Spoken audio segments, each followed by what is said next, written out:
Welcome back, everybody. Happy Monday for those who haven't joined us this morning for the breaking news special with Banyan Gold.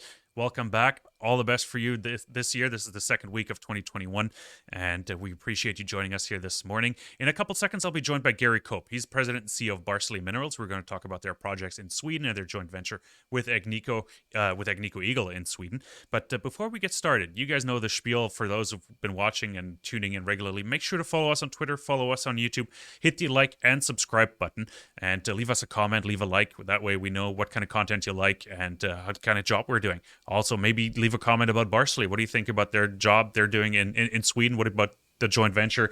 What do you think of the project? Also, I'd like to remind everybody, let me see if that works. I want to show, no, it doesn't work again. I thought I figured it out. Why doesn't that? Nope, doesn't work. I apologize. I wanted to show a graphic because, as you can see behind me, we're hosting SF Online this week, Wednesday, January 13th. 10 companies, 2 keynote speakers. Florian Siegfried, fund manager with SSI Management out of Switzerland, and Brent Cook will be our keynotes. And we got 10 companies speaking. Among them are Dory Copper, Equinox, Discovery Metals. So make sure to dial in. Sign up at soarfinancial.com/events and make sure to join us for that. Now, enough of my babbling and rambling. Let me switch over to Gary Cope. Gary. Wonderful. Good morning. I hope you're doing well. I'm doing fine, Kai, and thank you for having me and look forward to it. It's great to have you on. We've known each other for a while, and I've met your son, Steve. Is probably one of the first people I've met in the industry, and through that, we sort of connected. And you guys been around for a while, the Belcara Group. You run 3 companies out of your office, Silver Viper, Barsele, and also Oryx. But we're going to talk about Barsele today. So before we dive into some of the details, give us a 30, 60-second rundown on Barsele, please. Well, Barsele is a great project in northern Sweden. As you mentioned, it's a joint venture with AgnicoEagle, 55-45, and Agnico can earn up to 70 with giving us the pre-fees. Up until that point, we're fully carried, which is a very rare thing for a junior to get from a major. And I think to date, Agnico spent almost $50 million. So they're putting a lot of money into the project. They're a great team, and we look forward to their advancement of it. Awesome. We're going to dive into timelines, catalysts, and some more project details in a second. We always like to start off with a capital structure, right? And you have 124 million shares outstanding, according to your presentation, and 0 warrants, which is also important. One thing missing from the presentation is your current cash position. What's where are we standing there? We're about $500,000 at the last glance, and again, because we don't have any outlay, we haven't done a financing ever in this company. It's a kind of a unique situation where we spun it out in 2015 out of Oryx Minerals 1-for-1 with $500,000 and some warrants, and over the last 5 years, the company has kept running just on those exercising of all the warrants. And as you mentioned, there's none left. And we're down to 500,000 cash. So I would anticipate a financing coming sometime in the future. We'll see. Okay, fantastic. And let's talk about shareholdership real quick as well. 50% institutional, 4% is Fresnillo. I'm assuming that is because it was a spin out from Oryx and they held on to their shares, but management also 25%. So yeah. My question is, because you've been buying a lot of shares in the market, why not keep your powder dry for financing to sort of help the company get capitalized again? Well, we won't have any trouble financing this company. It's got too many things going for it at the current price. So I'm not worried about financing. As our institutional shareholders, one in particular would finance this himself in a second anytime we need it. So I've been buying the stock strictly. When you run your own companies, you kind of have a feeling of whether things are going good or bad. And Barsele is, in my opinion, and this is just my opinion, of course, is so undervalued at this price, given what's already been proven and what's likely to come after this. So, and especially in this rising gold environment. So, I buy whenever I can, and quite happy to do so. Fantastic. So how much do you hold personally? Because management is a broader bubble. Well, I'm getting close to 20% between my wife and I. So I got to be careful now. But I'm getting close to that number. Okay, fantastic. And do you know what your average cost base is? just guessing, my average cost would be somewhere around 50, I think. Okay. No, that's awesome. Okay, perfect. That's great. I think that's pretty much it on terms of share structure. You mentioned, of course, you don't have any outlays, but you do have, or you expect a PFS potentially coming out of Agnico maybe in the next 12 to 24 months. That's when a cash call would come, and that's a good segue into talking about the project. Right. Let's give us some more details. Give us some highlights of the project resource. Like, where do we stand there, and what has happened in the last 12 months? Well, the last resource was done in the end of 2019, or sorry, the end of 2018, and released in early 2019.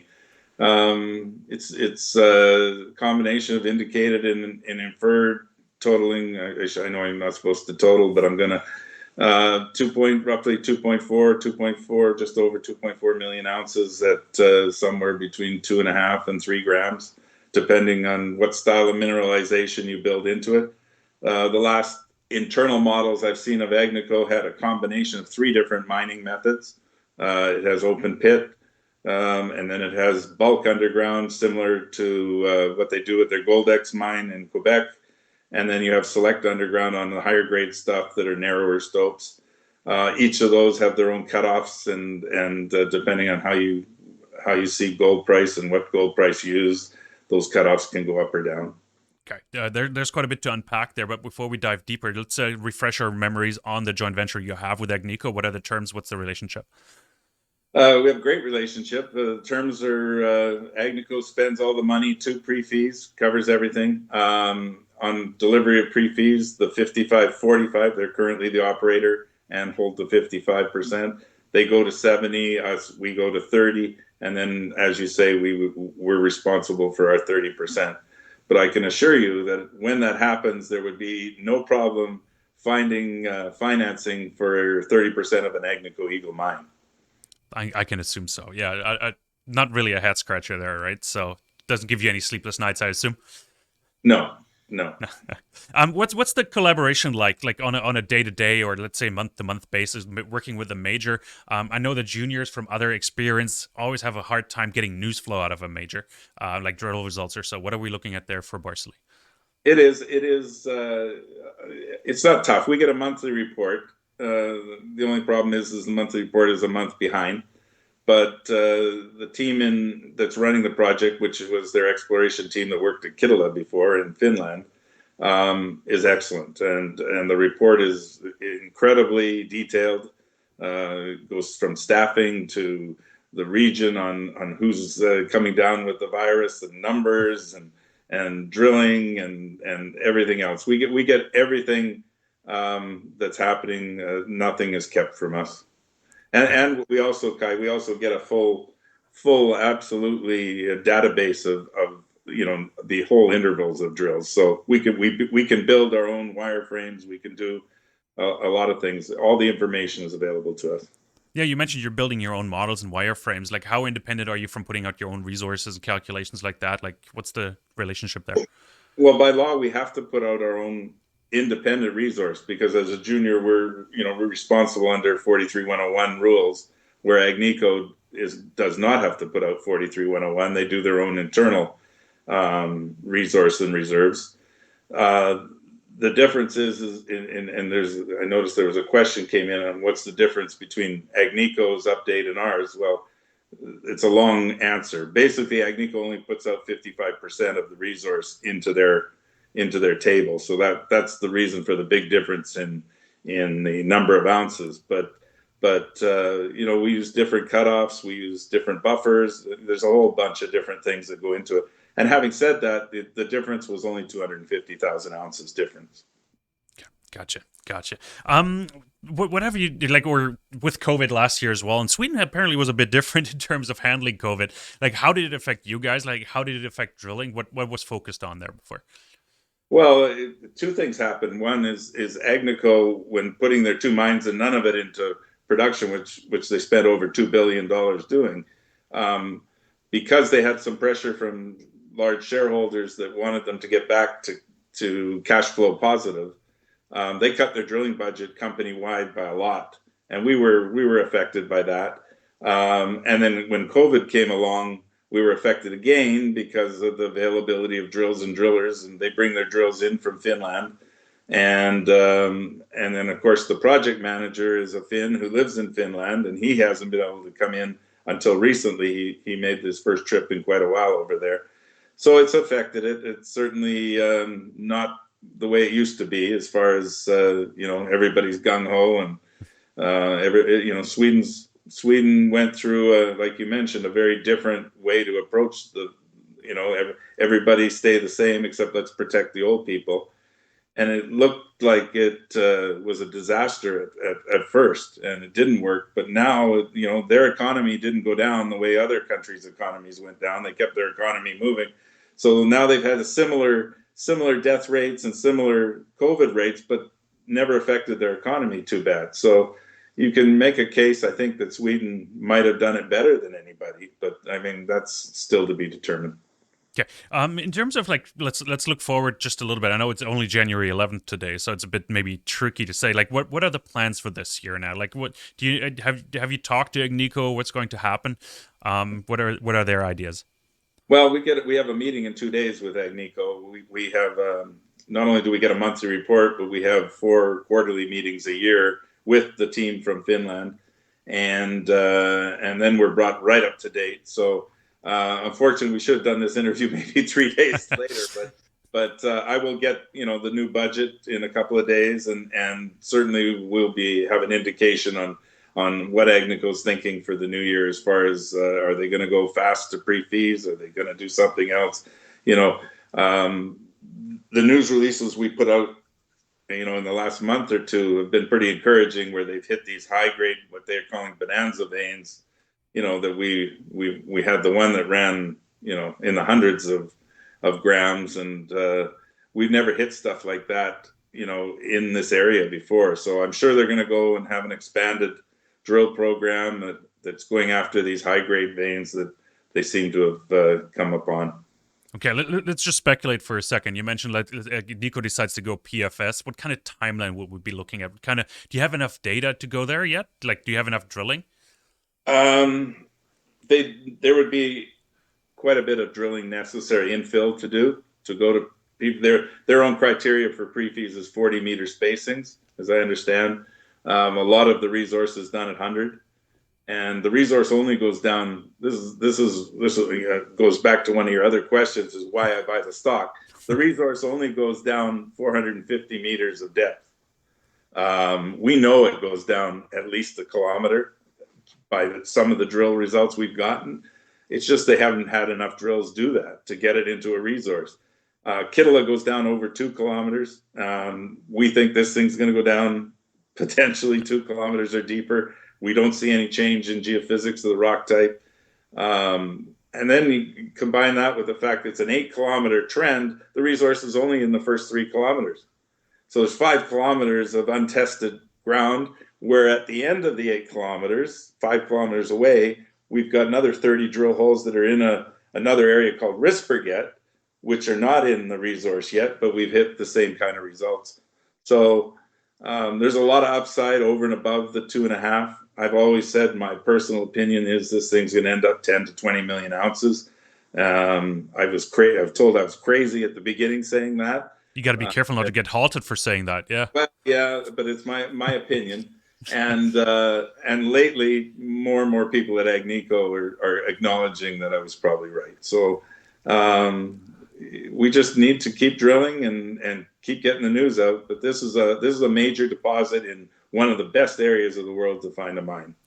Yeah, and to touch on that as well, like I have in my notes here that a resource update by Agnico is scheduled for February. Are they still on track? Is that still happening? Yeah, they always put out their results just before the BMO conference. And I'm sure it's timed that way. But yeah, every February, the end of February, they come out. We usually get ours at the middle of February from them, and then it comes out right after. No, that's exciting. So should be looking out for that. And you're just going to put them out in unison, or like how do you release them as Barsele? Well, again, we may or may not have to do a 43-101. We don't have to do a 43-101 unless the resource has grown over 10%. And with the cutbacks in their drill programs, and what they did do was drill mostly for VMS targets. We haven't talked about VMS for the project. We've just touched on the gold side of the project, but there already is a small VMS on the property. Agnico loves VMS. I mean, the company was built on VMS deposits in Quebec. They believe there's more VMS deposits there. So a lot of the budget last year went to look for VMS, and also in part because of the rules in Sweden, you must do some work on each concession to keep the concession.